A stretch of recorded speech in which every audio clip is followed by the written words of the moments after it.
1800 hours Pakistan Standard Time. Assalamu alaikum. This is Radio Pakistan. The news read by Sumaira Kamal. The headlines first. Prime Minister has welcomed the United Nations and partners for launching over $5 billion funding appeal for Afghanistan. Pakistan is making efforts for the promotion of tourism, ensuring protection of natural, social, cultural and environmental heritage of the country. National Price Monitoring Committee has directed the Ministry of National Food Security to build strategic reserves of pulses considering its lowest prices in the international market. National Assembly was informed today that the tax collection is witnessing growth of 30% and will touch the level of 6,000 billion rupees by the end of this fiscal year. In Indian illegally occupied Jammu and Kashmir, all-party Hurriyat Conference has strongly condemned the fresh spell of extrajudicial killings by Indian troops across the territory. 5-day annual winter sports competitions of snow skiing and ice hockey begins in Hunza from tomorrow. And now the news in detail. Prime Minister Imran Khan has welcomed the United Nations and partners for launching a more than $5 billion funding appeal for Afghanistan. In a tweet today, he said this initiative has followed Pak-initiated Special OIC Foreign Ministers' meetings pledged support. Imran Khan said he has been making this appeal to the international community to prevent humanitarian crisis in Afghanistan, where people have suffered ravages of 40 years of conflict. Minister for Water Resources Chaudhry Monis Ilahi and Minister for Industries and Production Khusro Bakhtiar called on Prime Minister Imran Khan in Islamabad today. Overall political situation, strong relations between allied parties and mutual interests were discussed.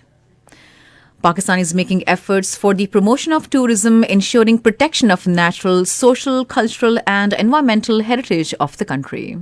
This was stated by Foreign Minister Shah Mahmood Qureshi while talking to Secretary General of United Nations World Tourism Organization Zurab in Madrid today.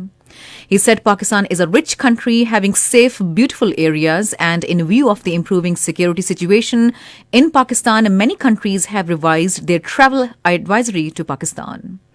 He appreciated the effective role of UNWTO in promoting tourism and conserving heritage across the world.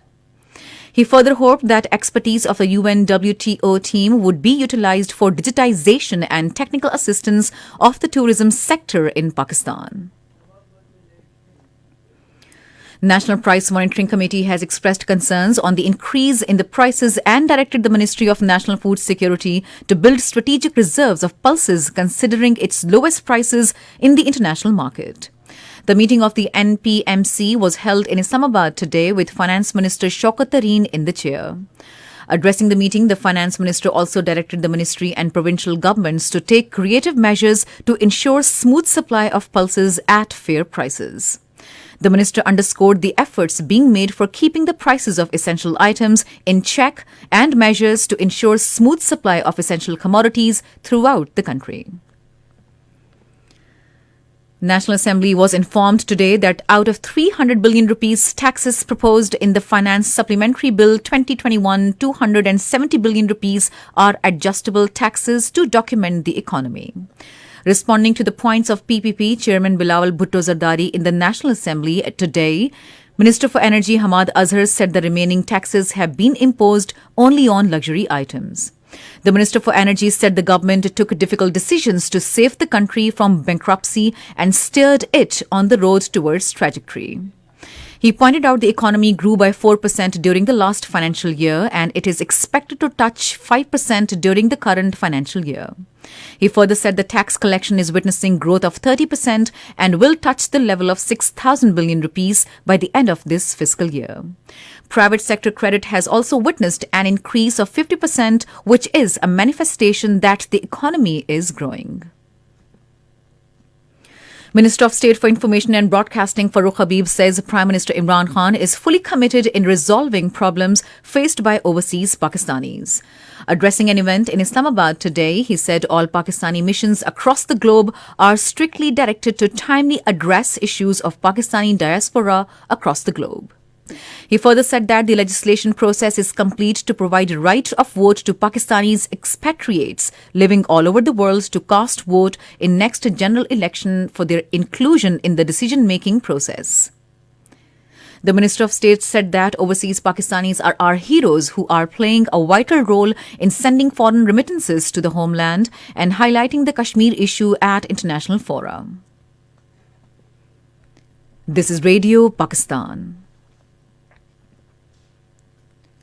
Pakistan has emphasized that consolidation of peace and stability in Afghanistan, including by ensuring the averting of humanitarian crisis and economic collapse, would go a long way in preventing a possible exodus of Afghans from their country.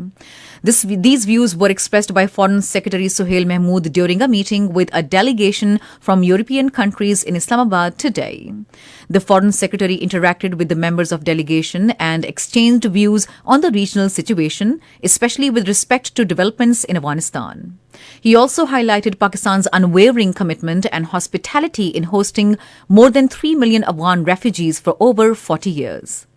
Suhail Mahmood called for greater support from the international community to the refugee hosting countries in accordance with the principle of international burden and responsibility sharing.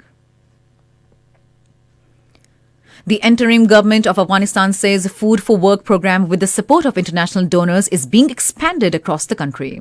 In a statement, the Deputy Minister of Administration and Finance, Fazl Bari Fazli, said during first phase under the program, wheat is being distributed in tens of thousands of public sector workers. He said that the Taliban has already received 18 tons of wheat from Pakistan. Meanwhile, United States has announced that it would provide another $308 million in humanitarian assistance to the people of Afghanistan. In Indian illegally occupied Jammu and Kashmir, the All-Party Hurriyat Conference has urged the international community to take notice of Indian state terrorism and play its role in early settlement of the Kashmir dispute in accordance with the UN resolutions. In a statement issued in Srinagar, the All-Party Hurriyat Conference General Secretary Maulvi Bashir Ahmed Irfani strongly condemned the fresh spell of extrajudicial killings by Indian troops across the territory. He said that India is a terrorist state that is using democracy as a cloak for oppression, including mass killings, custodial disappearances, arbitrary arrests, torture and molestation of women by its troops in the territory. Meanwhile, All-Party Hurriyat Conference spokesperson leader Advocate Devinder Singh Bell in a statement deplored the silence of the international community over naked threats by Hindu extremists backed by Modi regime to minorities including Muslims, Sikhs and Dalits in India and Jammu and Kashmir. On the other hand, India has been asked through posters pasted in Srinagar and other areas of the territory to release all Kashmiri political leaders, youth and women from jails. North Korea says it has conducted another hypersonic missile test under the watch of its leader Kim Jong-un. North Korea state media said the missile successfully made a turn before hitting its target in the sea some 1,000 kilometers away. In Somalia, several people were killed in a powerful car bomb explosion near a camp of Somali Air Force in capital Mogadishu today. 5-day annual winter sports competitions of snow skiing and ice hockey begins in Altit Hunza from tomorrow. This was stated by Senior Provincial Minister Ubaidullah Beg while talking to Radio Pakistan's Gilgit correspondent today. He said that the event is aimed to promote winter sports and tourism in Gilgit-Baltistan. The competitions being organized by Scars Club Hunza will be held at historic Altit Lake. And finally, the weather. Mainly cold and dry weather is expected in most parts of the country, while very cold in hilly areas during the next 12 hours. However, dense fog is likely to prevail in Upper Sindh, plain areas of Punjab and Khyber Pakhtunkhwa during night. To end the news, here are some of the headlines once again. Prime Minister has welcomed United Nations and partners for launching over $5 billion funding appeal for Afghanistan. Pakistan is making efforts for the promotion of tourism, ensuring protection of natural, social, cultural and environmental heritage of the country. National Price Monitoring Committee has directed the Ministry of National Food Security to build strategic reserves of pulses, considering its lowest prices in the international market. National Assembly was informed today that the tax collection is witnessing growth of 30% and will touch the level of 6,000 billion rupees by the end of this fiscal year. And that is the end of the news. For more news and analyses, log on to our website radio.gov.pk and also watch live streaming of our bulletins on the link facebook.com/radio Pakistan News Official.